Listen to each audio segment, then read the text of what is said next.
General Assemblies, there's always a star. Right. Or there's one star that's brighter than the others. Right. And the star this year was Iran, right. and the new president. It's an important country. He's newly elected. He's considered to be a reformer, at least by his former comments and positions. And by people in Iran. Yeah, exactly. That's a very important point. And by people in Iran. And it also tells you that the world wants to engage Iran. And that's one point. So he was received with open arms.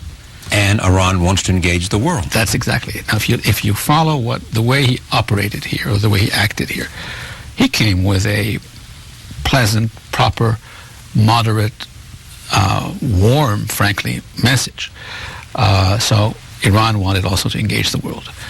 Now, is there enough common ground or not? That's going to take more detail. But I think the Iranians met almost everybody at the highest level available here at the General Assembly.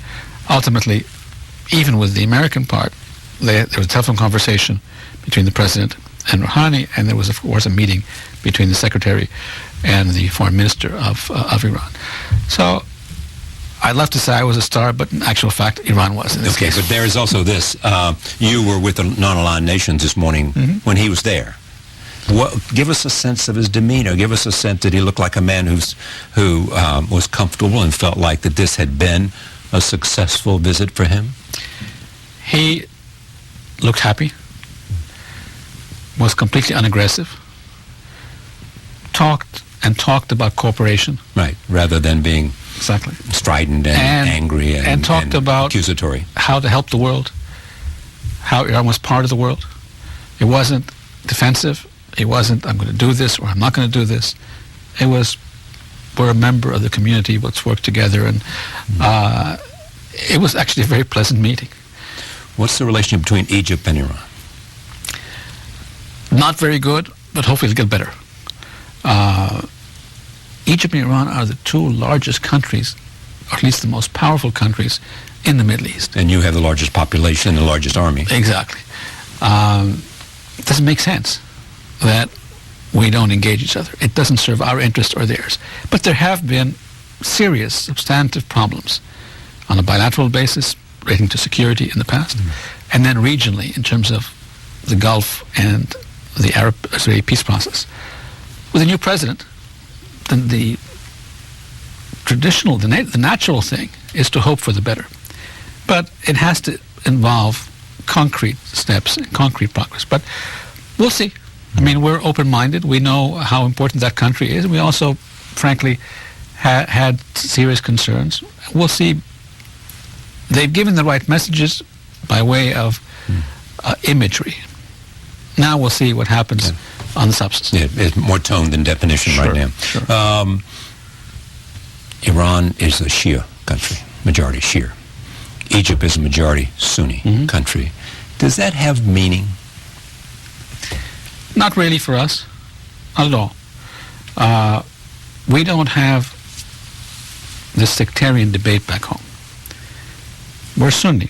We had a Shiite heritage, but we don't have large percentage of Shiite, and we don't even have this debate at all, frankly. So our approach to this is a state-to-state competition, state-to-state cooperation, state-to-state disagreements, rather than Shiite-Sunni. It's more Shiite-Sunni in the Gulf, Shiite-Sunni in the Mashriq, Syria, Lebanon, and so on. But 25 years ago, if I may, a little bit more than that actually, we discussed competition with Iran. We never said Shiite-Sunni. Right. The whole region now has moved more and more towards a religious That's why I asked the definition. And frankly, it's a very dangerous thing to go because, look, Middle East is one of the things that it generates prolifically are problems and conflicts. We've had a tremendous difficulty resolving them. And these are made by humans. Bringing God into it makes it much more difficult to discuss because those are issues of faith. I can negotiate and compromise on my personal interest and my counterparts. But when you get into faith are issues of an absolute nature. You either believe in them or you don't. So I am worried about the sectarianism because it divides the nation states. I'm worried about religiosity in dealing with political conflict.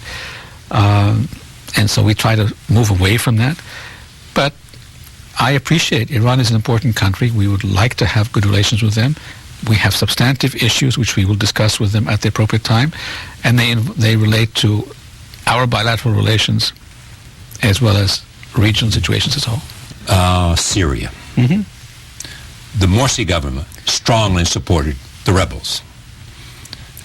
What does the present government support?